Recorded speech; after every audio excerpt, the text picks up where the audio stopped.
The galactic core was a graveyard of light. Ancient stars that had burned for billions of years were going dark one by one, their energy being consumed by something that existed beyond natural law. The void harbinger had grown into a nightmare of impossible size, stretching across space like a dark cancer that fed on the very essence of existence. Captain Do-hyun stood in the center of the Eternal Ascension's bridge, his consciousness linked to every system of the living ship. Through the network connection, he could feel the thoughts and fears of every enhanced being in the Allied fleet. They were afraid, but they were also determined. After 10 years of running and hiding, they had finally found the strength to face their destroyer. "All ships report ready," announced Velanya from her command vessel. The enhanced Velkari warrior had become the tactical coordinator for the entire fleet. Enhanced crews are linked and operational. Unenhanced vessels are standing by for support roles. The Allied fleet was small compared to the massive entity they faced. 300 ships carrying less than 1 million survivors, approaching something that had consumed trillions of lives. But they were no longer the same desperate refugees who had hidden in the darkness. They had become something new. "Harbinger is responding to our approach," reported Hex 9 from his science vessel.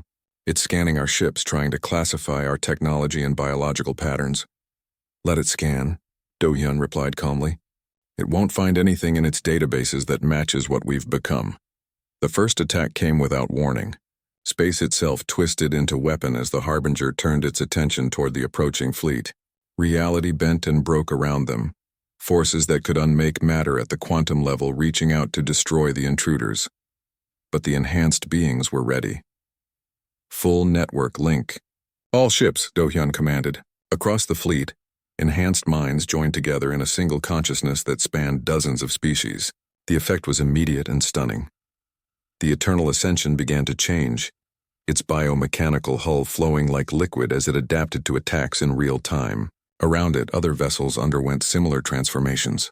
Velkari fighters merged with their pilots, becoming living weapons that moved with impossible grace. Nexari science ships calculated counter-strategies in dimensions the Harbinger had never encountered.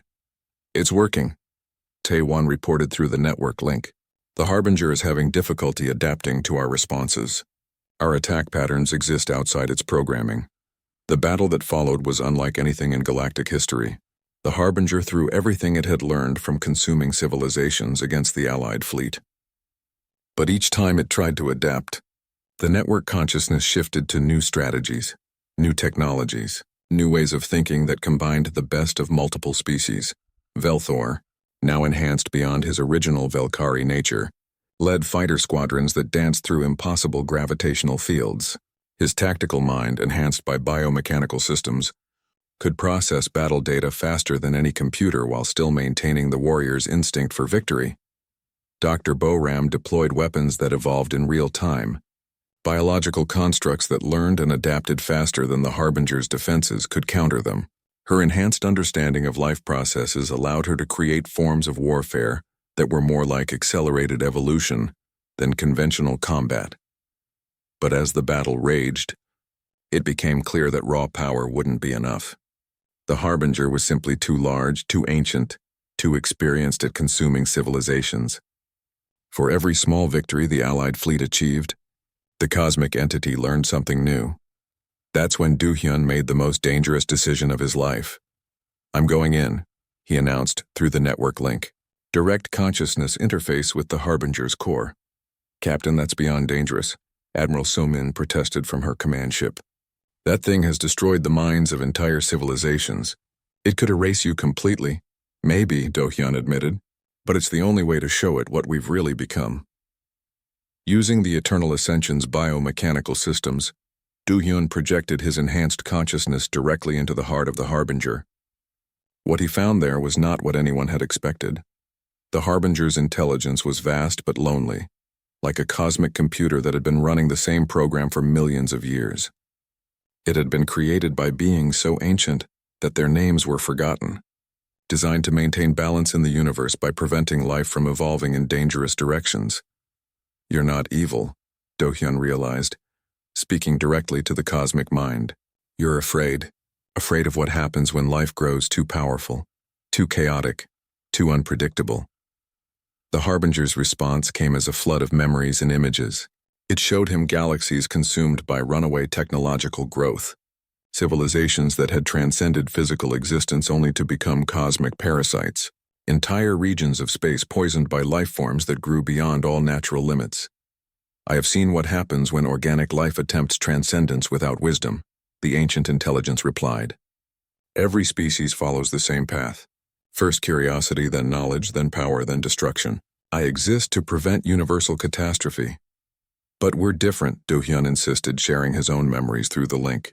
He showed the Harbinger what the enhanced coalition had become, beings who had grown beyond their original forms while keeping their essential natures intact.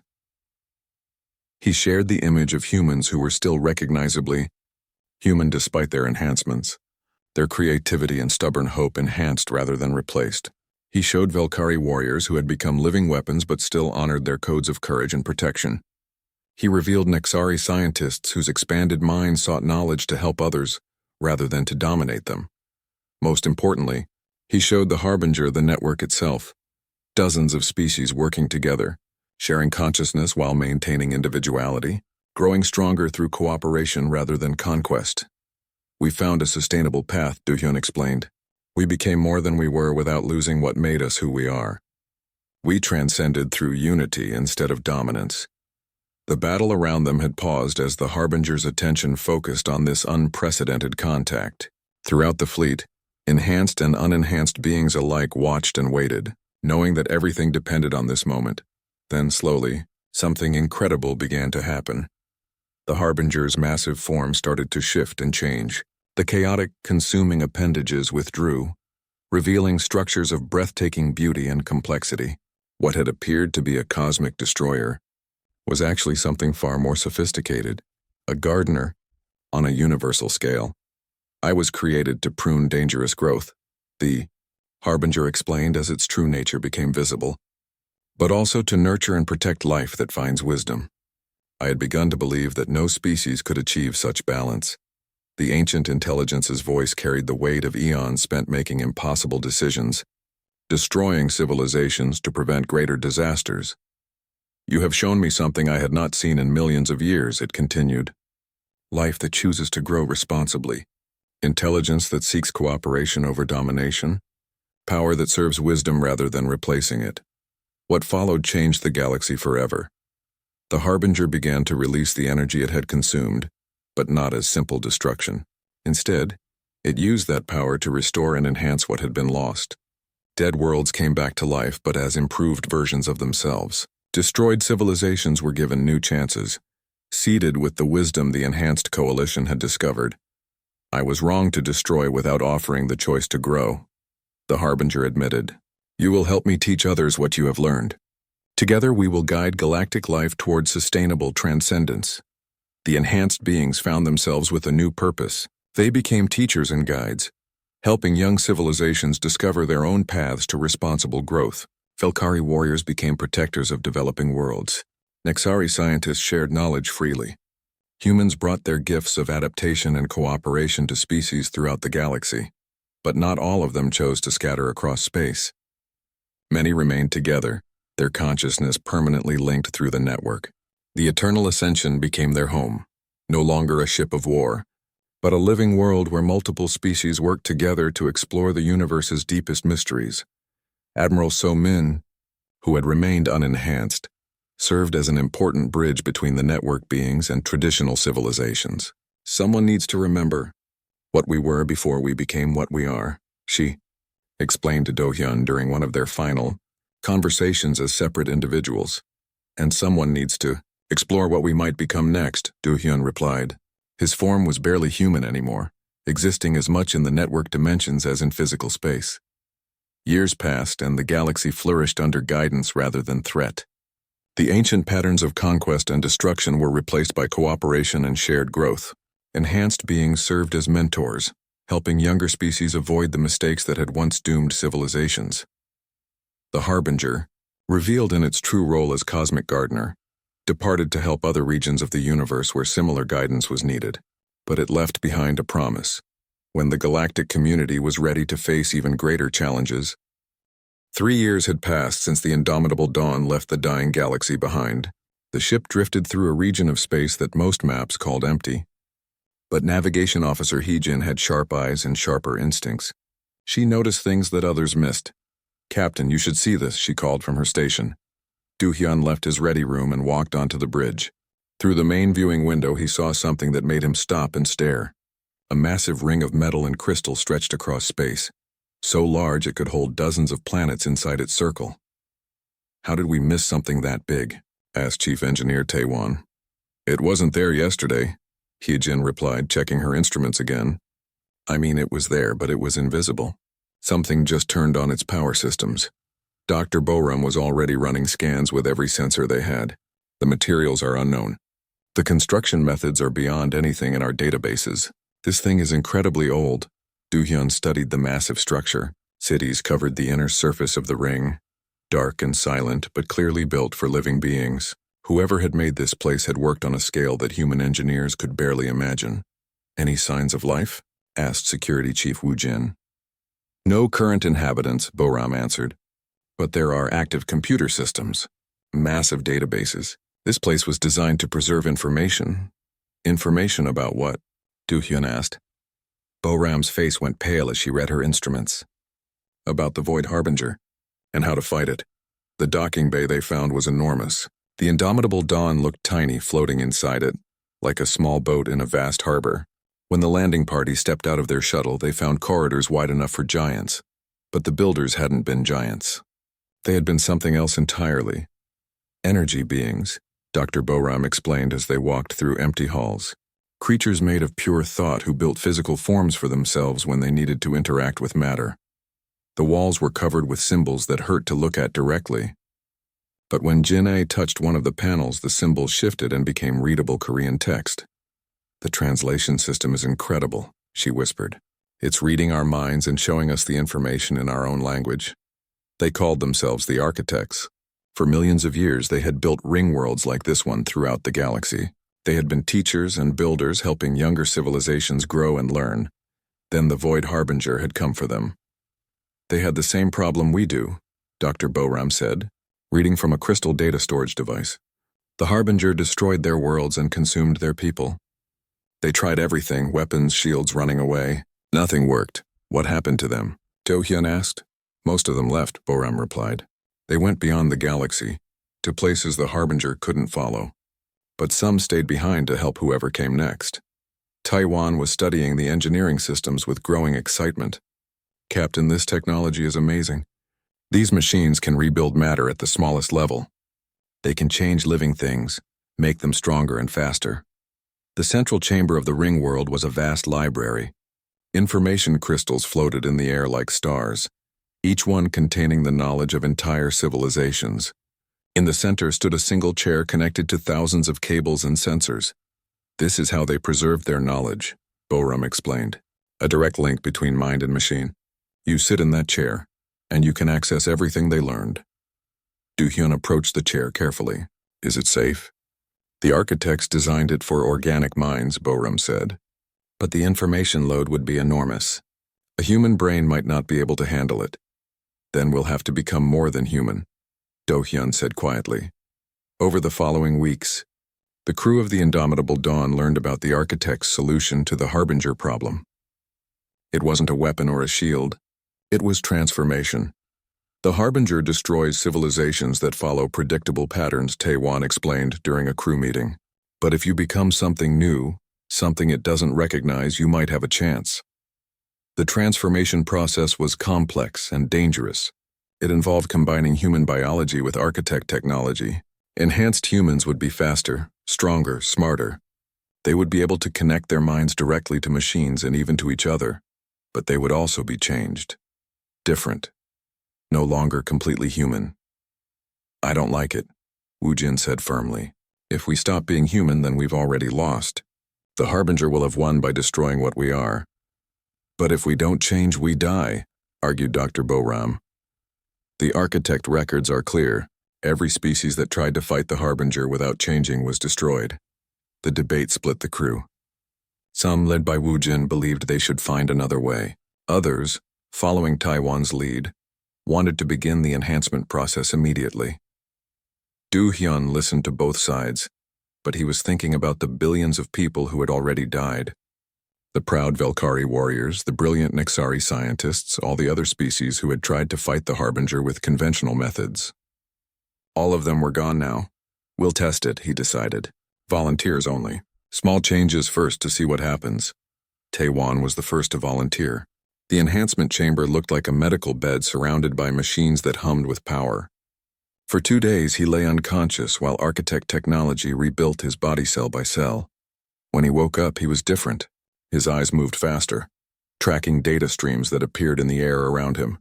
When he touched a computer panel, information flowed directly into his brain. I'm still me, he told the worried crew members. I remember my childhood, my family, everything that made me who I am. But I can also do things I couldn't do before. More volunteers followed. Dr. Boram enhanced her ability to process biological information. Hyojin improved her spatial reasoning and reaction times. Each enhancement was carefully designed to preserve the person's essential nature while adding new capabilities. But the changes created problems. Enhanced crew members could communicate through direct mental links, making the unchanged humans feel isolated. They processed information faster, solved problems more quickly, and sometimes seemed impatient with their slower colleagues. You're leaving us behind, Jinhye said sadly during one of the crew meetings. She had chosen not to undergo enhancement, and the divide was growing harder to bridge. We're not leaving anyone behind, Taewon replied. But even as he said it, his enhanced mind was processing data streams that Jinhye couldn't see or understand. The final decision came when long-range sensors detected something terrible. The Void Harbinger had found the remains of the Nexari research fleets. It was learning from their technology, adapting their quantum processing methods to make itself even more dangerous. It's evolving, Dr. Boram reported. The Harbinger isn't just destroying civilizations anymore. It's taking their knowledge and using it to become stronger. Do-hyun knew they were running out of time. Soon, the Harbinger would finish consuming the galaxy's inner systems and start expanding outward. When it did, their hiding place wouldn't be safe anymore. I'm making the choice, he announced to the crew. Everyone who wants to undergo enhancement can do so. Everyone who doesn't can take one of the shuttles and return to human space. And what about you, Captain? Asked Admiral Somin's recorded message, which they had been playing regularly to remember home. Do-hyun looked around at his crew, some enhanced, some not, all watching him carefully. I'm choosing to change. Not just for myself, but for our ship. We're going to rebuild the Indomitable Dawn using architect technology. We're going to become something the Harbinger has never seen before. The enhancement process for a ship's captain was more complex than for regular crew members. Do-hyun would receive the most complete upgrades, connecting him directly to every system on the ship. When he emerged from the chamber, he could feel the vessel around him like an extension of his own body. About 30 crew members chose to leave rather than undergo enhancement. Woo Jin led them, taking the ship's largest shuttle and enough supplies to reach human space if any still existed. Remember us as we were, he said before departing. Remember what you're fighting for. Those who remained began the great work of transformation. Over the following months, they rebuilt their ship and themselves. The Indomitable Dawn became something new, part machine, part living organism, entirely unprecedented. The enhanced crew learned to share thoughts and knowledge while keeping their individual personalities. They discovered technologies that could bend space and reshape matter. They prepared for a war unlike any the galaxy had ever seen, and in their quiet moments they remembered Earth and home and all the people they had sworn to save. The transformation chambers worked day and night. In the hidden facilities aboard the Eternal Ascension, beings from a dozen different species lay unconscious while ancient machines rebuilt their bodies. Emperor Velthor was among the first volunteers, despite his daughter's worried protests. "Father, we don't know what this will do to you," Velanya said as medical technicians prepared him for the enhancement process. "I know what will happen if I don't change," the old warrior replied. "I've watched our people die for 10 years. If there's a chance to save what's left, I'll take it." Dr. Boram monitored the process carefully. Each species required different modifications. Velkari warriors needed enhanced reflexes and tactical processing. Nexari scientists needed expanded computational abilities. Others needed different combinations of biological and mechanical improvements. The chambers are reading his genetic patterns, Boram explained to Velanya. The architect technology will preserve everything that makes him Velkari, while adding capabilities he never had before. 3 days later, Velthor emerged from the chamber changed. His movements were faster, more precise. When he looked at tactical displays, he could process information that would have overwhelmed him before. But when he smiled at his daughter, it was the same warm expression she remembered from childhood. "I'm still your father," he told her. "I just have better tools now to protect my people." Not everyone was willing to accept the enhancement. About half of the survivors chose to undergo the process, but the others remained in their original forms. Some were afraid of losing themselves. Others believed that becoming something else meant the Void Harbinger had already won. Admiral Somin had survived Earth's destruction and escaped with one of the evacuation fleets. She was older now, her hair completely gray, her face lined with years of loss and worry. When she saw what Do-hyun and his crew had become, her reaction was complicated. "You saved us," she told him during one of their private meetings. "But you're not the young captain I knew." "I'm exactly who I've always been," Do-hyun replied. "I just have new abilities to do what needs to be done." Somin studied his face, looking for traces of the officer she had sent away 10 years ago. "When you connect your mind to that ship, when you share thoughts with your crew, do you still dream of home?" Do-hyun smiled, and for a moment she saw the young man he had been. "I dream of Earth every night, Admiral. I dream of children playing in parks and people living without fear. The enhancement didn't take away my dreams. It gave me the power to make them real." The division between enhanced and unenhanced created tension throughout the refugee fleet. Enhanced beings could communicate through direct mental links, making the unchanged feel isolated. They processed information faster, solved problems more quickly, and sometimes seemed impatient with their slower colleagues. "You're becoming something we can't understand," Janae said sadly during one of the crew meetings. She had chosen not to undergo enhancement, and the growing gap troubled her deeply. "We're still the same people," Taewon replied. But even as he spoke, his enhanced mind was accessing data streams that Janae couldn't perceive. The breakthrough came when they discovered what enhanced beings could do together. It started during a tactical planning session. Hex 9 explained to the assembled fleet commanders. His Nexari body now contained organic neural networks that allowed him to think in ways his species had never experienced. "When multiple enhanced minds link together, we don't lose our individual thoughts. We gain access to collective intelligence." The demonstration was remarkable. Velthor now enhanced linked minds with Do-hyun and several others. Suddenly, human creativity combined with Velkari tactical thinking and Nexari computational power. The result was a form of group consciousness that could solve problems none of them could handle alone. "The Harbinger expects each species to act according to predictable patterns," Do-hyun explained. "But we're creating something it has never encountered, a truly cooperative intelligence that combines the best traits of multiple civilizations." Taewon had become the primary architect of the mental network. His enhancement was the most extensive after Do-hyun's, allowing him to serve as a bridge between different types of consciousness. Through him, even the eternal ascension itself became part of the collective mind. "When we link through the ship's biomechanical systems, we become something greater than the sum of our parts," he told the fleet. "We can coordinate strategies, share knowledge, and adapt to threats faster than any individual mind." As word spread through the refugee fleets, more volunteers came forward for enhancement. But the process was slow and complex. Each transformation took days, and they had limited time before the Harbinger reached the galactic core. "We can't enhance everyone," Dr. Boram reported to the Command Council. "The chambers can only process so many beings, and we're running out of time." That's when the unenhanced survivors found their crucial role in the alliance. "You need us," Admiral Somin told Do-hyun during a strategy meeting. "The enhanced can see possibilities we can't imagine, but we can see dangers you might miss. We remember what you're fighting to preserve." She was right. The unenhanced served as anchors, keeping the enhanced connected to their original values and cultures. They also provided different perspectives that the network consciousness sometimes overlooked. "We're two parts of the same whole," Velanya realized. She had chosen enhancement after seeing her father's successful transformation. The enhanced provide the power, and the unchanged provide the wisdom to use it correctly. The final preparations took place as sensors tracked the Harbinger's approach to the galactic core. The ancient destroyer had grown enormous, feeding on the energy of countless consumed worlds. It was now larger than most star systems, a dark mass that warped space around itself.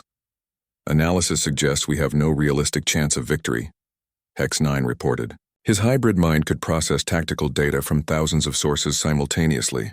The Harbinger's energy output exceeds our entire fleet's capabilities by several million times. Good, Do-hyun said, surprising everyone. If we could win through conventional means, the Harbinger would have learned to counter us already.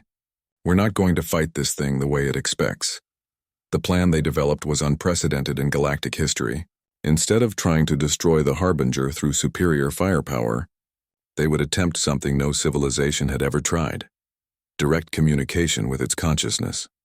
The architect records suggest the Harbinger isn't evil, Dr. Borum explained to the combined fleets. It's a cosmic immune system, designed to prevent galactic life from developing in dangerous ways.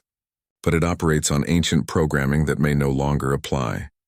You want to argue with a cosmic entity? Admiral Somin asked incredulously.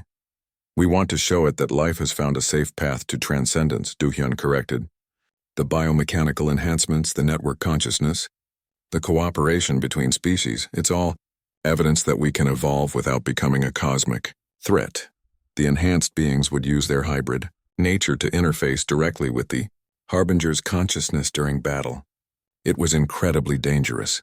The ancient entity could destroy their minds as easily as it consumed stars. But it offered the only hope for something better than mutual destruction. If this doesn't work, we fight, Belthor declared. His enhanced tactical systems were already calculating battle strategies. We make it pay for every world it destroyed. And if fighting doesn't work? Asked one of the fleet commanders. Do-hyun looked around the room at enhanced and unenhanced beings working together, planning impossible strategies with stubborn hope. Then we keep fighting until there's nothing left, he said simply, because that's what living beings do when they're protecting everything they love. The combined fleet began its final journey toward the galactic core, carrying the dreams of 1 trillion dead worlds and the desperate hope of the few million who still believed in tomorrow. Behind them, empty space marked where civilizations had once thrived. Ahead lay the ultimate test of whether consciousness could reason with cosmic force, whether intelligence could triumph over entropy, and whether the galaxy's survivors could become something worthy of survival. The greatest gamble in the history of life was about to begin. The emergency alarm echoed through the corridors of the indomitable dawn.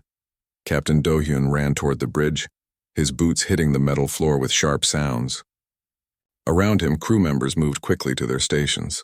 Everyone knew what the alarm meant. Another world had died. Do-hyun reached the bridge just as the main screen flickered to life. The image showed empty space where the planet Nexara had been yesterday. No debris, no wreckage, nothing at all. The Void Harbinger had consumed everything, leaving only darkness behind. How many people lived there? Asked Jin-ae, the communications officer. Her voice was quiet, but Do-hyun could hear the fear in it. 8 billion, replied Hye-jin from her navigation station. She was young, maybe 25, but already one of the best pilots in the fleet. The evacuation ships only saved about 2 million before the Harbinger arrived. Do-hyun sat in his captain's chair and stared at the empty space on the screen. 6 billion people gone in a few hours. The Void Harbinger didn't just kill, it erased everything as if those lives had never existed at all. Sir, we're receiving a priority message from Earth, said Jin-ae. It's Admiral Somin. Put her through, Do-hyun ordered. Admiral Somin's face appeared on the screen. She looked tired and older than her 50 years. Her gray hair was messy and dark circles shadowed her eyes. The war against the Harbinger was killing her slowly, just like everyone else. Captain Do-hyun, I have new orders for you, she said without any greeting. Her voice was flat, like she had already said these words too many times. What are our orders, Admiral? You need to leave. Take your ship and go as far away from here as you can. The bridge fell silent. Do-hyun felt his crew staring at him, waiting for his response. Chief Engineer Tae-wan stepped forward from his station. Admiral, with respect, we're humanity's newest battleship. Surely we can help in some way. So-min shook her head slowly. We've lost 19 fleets in the past 2 months. Every time we attack the Harbinger, it learns from us. Our weapons become useless. Our tactics stop working. It gets stronger while we get weaker. Dr. Boram, the ship's chief scientist, moved closer to the screen. She was a small woman with quick eyes and steady hands. "Admiral, what about the research we've been doing? The ancient ruins, the old technologies we've found. Keep studying them," So-min replied. "But do it somewhere else, somewhere far from here." Do-hyun leaned forward in his chair. "You're asking us to run away while the galaxy burns. I'm asking you to survive," So-min said firmly. "Captain, you have 200 of Earth's best people on that ship. Scientists, engineers, soldiers, doctors. If we lose this war, if Earth falls, you might be all that's left of humanity." Security Chief Woo Jin was a big man with scars from the border wars. He didn't like the sound of retreat. "This feels wrong, Admiral. Humans don't run from fights." "Sometimes running is the smart thing to do," So-min answered. "The coalition has made a decision. We're going to keep fighting here, buying time, but we need someone to carry on if we fail."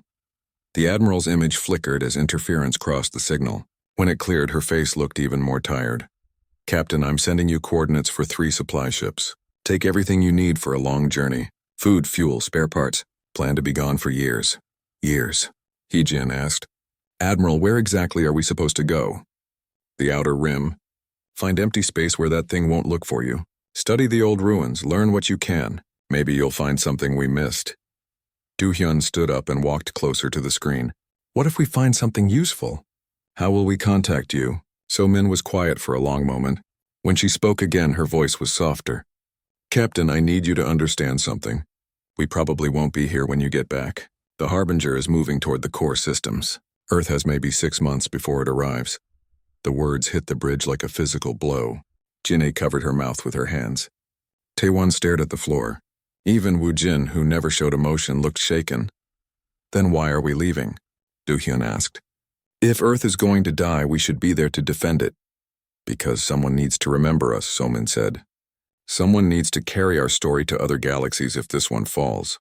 That's your job now, Captain. Survive. Learn. Remember, the supply transfer took 8 hours. 3 cargo ships arrived at their location, carrying everything the indomitable Dawn would need for a long journey into unknown space. Food processors, medical supplies, spare parts for every system on the ship, enough to last for years if they were careful. While the cargo was being moved, Do-hyun called a meeting of his senior staff.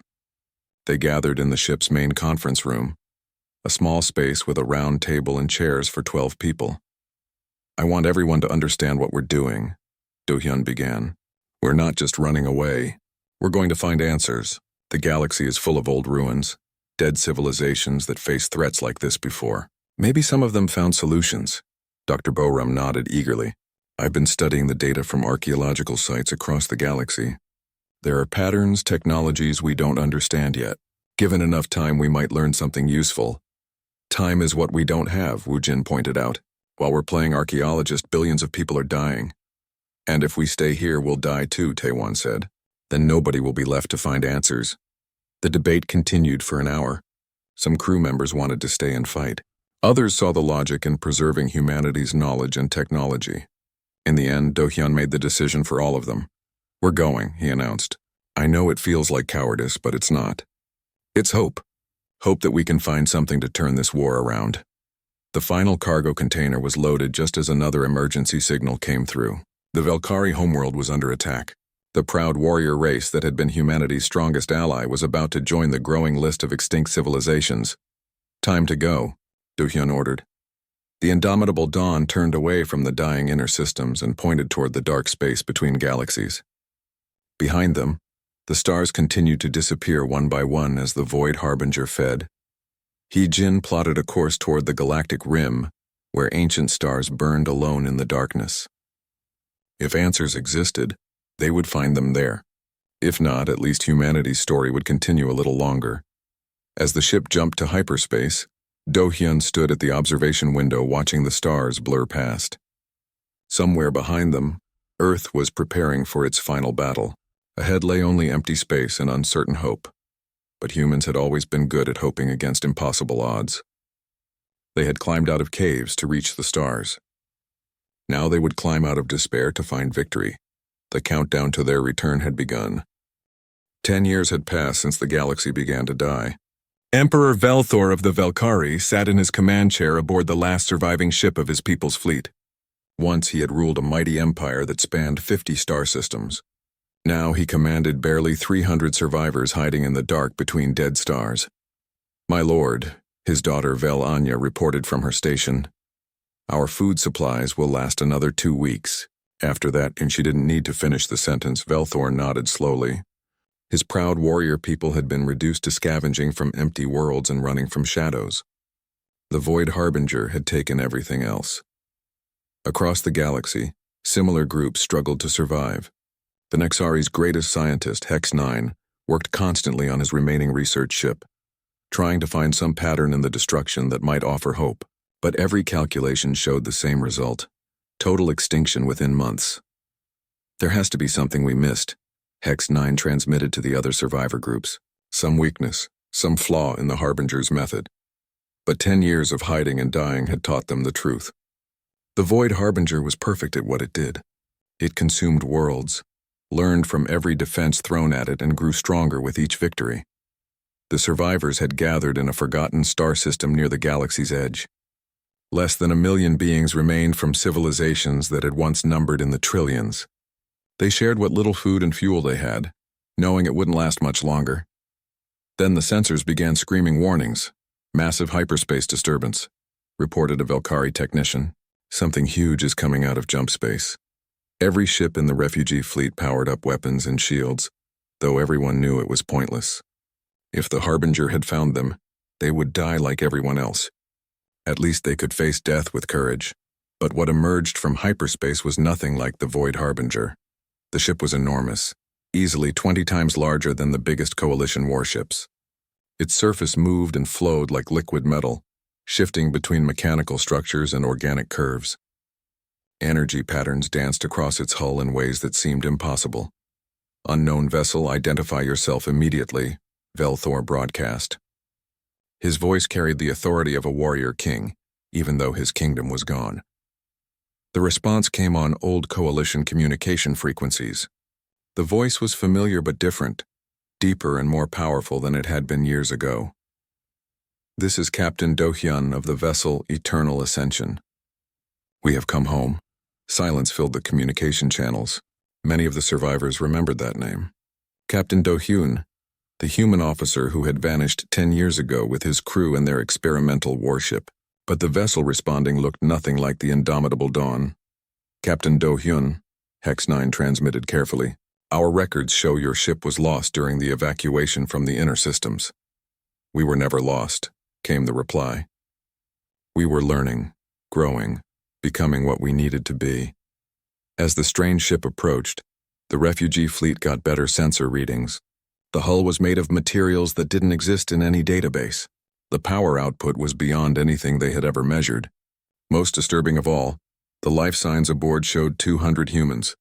But their biological patterns were unlike anything in medical records. "I'm detecting massive enhancements to their nervous systems," reported a Nexari medical officer. "Their brains are processing information at superhuman speeds, and there are mechanical components integrated directly into their bodies."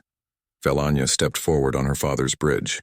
"Captain, we need proof that you are who you claim to be." Anyone could have found a human ship and learned those names. The response came instantly, with details that made Velanya's eyes widen. "Your father's flagship was damaged during the battle at Kepler Station. The hyperdrive cooling system failed. My chief engineer, Taewon, gave you replacement parts from our own reserves. The part number was HN22847 Delta. You told me later that Velkari Honor would remember the debt forever." Velanya stared at her father. That information was classified at the highest levels. Only 3 people in both governments had known those details. "It is him," she whispered. But Velthor had survived too many battles to be easily convinced. "If you are truly human, prove it. Show us you can do what the rest of us could not." As if summoned by his challenge, space began to twist and darken at the edge of the system. The familiar energy signature of a Void Harbinger scout appeared, a probe the size of a small moon, searching for more life to report to its master. The refugee fleet scattered immediately, engines spinning up for emergency jumps. They had learned that running was the only way to survive an encounter with any part of the Harbinger. But the Eternal Ascension moved forward, directly toward the scout. "Captain, that's suicide," Velthor transmitted urgently. "Nothing can fight those things." They adapt to any weapon, counter any strategy.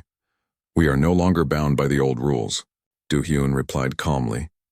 What happened next changed everything the survivors thought they knew about warfare. The Eternal Ascension didn't fire conventional weapons. Instead, space around the Scout began to fold and bend. Reality itself became a weapon as the human vessel used technologies that operated outside normal physics. The Scout tried to adapt, changing its form and defenses as all Harbinger constructs did when under attack. But the assault wasn't following any pattern it could recognize or counter. The enhanced humans were using methods that existed beyond the Harbinger's experience. Within minutes, the Scout was gone. Not destroyed in the usual sense, but consumed by a controlled collapse of space and time that left no debris for the main Harbinger to analyze and learn from. The refugee fleet hung motionless in space, stunned by what they had witnessed. How is this possible? Hex 9 finally managed to ask. We found the ruins of an ancient civilization called the Architects, Do-hyun explained. They faced the Harbinger millions of years ago. They left behind knowledge and technology for those who came after. Over the following hours, shuttles moved between the Eternal Ascension and the refugee ships. But the humans who stepped out weren't quite the same species that had left 10 years earlier. Do-hyun still looked recognizably human, but his movements were perfectly controlled. As if every gesture was calculated for maximum efficiency, ports along his temples and hands allowed him to connect directly with any technology he touched. Dr. Boram could process biological data faster than most computers, her enhanced brain working through complex problems in seconds. Engineer Tae-won seemed to think in multiple dimensions at once, understanding spatial relationships that normal minds couldn't grasp. You're not human anymore, Emperor Velthor observed bluntly. We are human, Do-hyun replied firmly. We kept everything that made us who we were. Our creativity, our refusal to surrender, our ability to find new solutions. We just added the tools we needed to use those qualities against cosmic threats. Hex 9 studied the enhanced humans with scientific fascination. The biological modifications are extensive. Neural enhancement, physical augmentation, direct technological integration, yet the personality patterns remain recognizably human. Fascinating. The Architects warned us, Dr. Boram explained. The Harbinger destroys species that follow predictable evolutionary paths. But chosen transformation, deliberate transcendence, creates patterns it cannot predict or adapt to. Can you teach this to others? Vilanya asked hopefully. Not exactly, Tae-won replied. The full process requires years of preparation and access to architect technology. But we can offer something else. The enhanced humans explained their plan. They couldn't transform entire populations in the time remaining before the Harbinger's final assault, but they could create limited enhancements that would make allied forces unpredictable enough to confuse the cosmic destroyer. Velkari warriors already have incredible reflexes and tactical instincts. Do-hyun told Velthor. With minor biomechanical improvements, they could become living weapons unlike anything the Harbinger has encountered. To Hex 9, he said, Nexari quantum processing capabilities could be enhanced with organic neural networks. The hybrid minds could calculate strategies in dimensions the Harbinger doesn't recognize. It wouldn't be easy. Many survivors were terrified of the enhancement process. They had seen what the Harbinger did to civilizations that changed too rapidly, but they had also seen what it did to those who refused to change at all. The choice is simple, Do-hyun told the assembled fleet commanders. Evolve or die? Transform or be consumed. Become something new or cease to exist. As the meeting continued, long-range sensors brought terrible news. The main Harbinger mass was moving toward the galactic core, where the oldest and most energy-rich stars burned. Once there, it would have enough power to finish consuming what remained of galactic civilization. How long do we have? Velthor asked grimly. Hyejin consulted data that flowed directly into her enhanced consciousness. 4 months until it reaches the core stars. Once it begins feeding there, we'll have perhaps weeks before total galactic sterilization. The enhanced humans looked at each other, sharing thoughts through mental connections too fast for normal minds to follow. When they turned back to the refugee fleet commanders, their decision was clear. We're going to face it at the galactic core, Do-hyun announced. All of us together.